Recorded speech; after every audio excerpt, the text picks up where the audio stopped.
Hi viewers, VSR media ఛానల్కు స్వాగతం.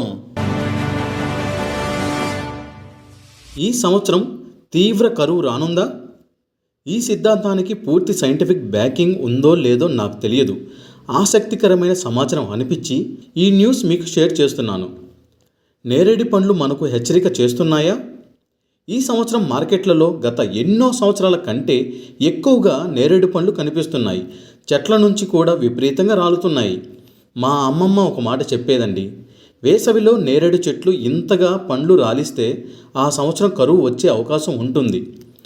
Plant science ప్రకారం దీన్ని మ్యాస్టింగ్ లేదా స్ట్రెస్ ఫ్రూటింగ్ అంటారు. కొన్ని సందర్భాల్లో సూసైడ్ ఫ్రూటింగ్ లేదా బంపర్ క్రాప్ అని కూడా పిలుస్తారు. చెట్టు భూగర్భ జలాలు తగ్గుతున్నాయని లేదా వాతావరణంలో పెద్ద మార్పులు రాబోతున్నాయని గుర్తిస్తే తన శక్తినంతా కొత్త కొమ్మలు, ఆకులు పెరుగుదలపై కాకుండా పండ్లు, విత్తనాల ఉత్పత్తిపై కేంద్రీకరిస్తుంది. నేరేడు చెట్లకు లోతుగా వెళ్ళే ట్యాప్ రూట్ సిస్టమ్ ఉంటుంది. భూగర్భ జలమట్టం బాగా పడిపోయినప్పుడు ఈ వేర్లు వాటర్ స్ట్రెస్ను అనుభవిస్తాయి. ఇది రాబోయే కరువు లేదా తీవ్రమైన వేసవికి సంకేతంగా పనిచేయవచ్చని శాస్త్రవేత్తలు భావిస్తారు.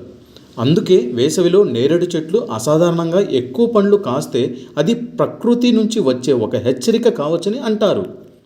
సారాంశంగా, చెట్టు ఆత్మహత్య చేసుకోవడం కాదు, తన జాతి కొనసాగేందుకు తదుపరి తరానికి ఎక్కువ విత్తనాలు అందించే ప్రయత్నం చేస్తుంది. ఈ సంవత్సరం నేరేడు పండ్లను ఆస్వాదిద్దాం. అదే సమయంలో నీరు వంటి సహజ వనరులను పొదుపుగా బాధ్యతతో ఉపయోగించాల్సిన అవసరాన్ని కూడా గుర్తుంచుకుందాం.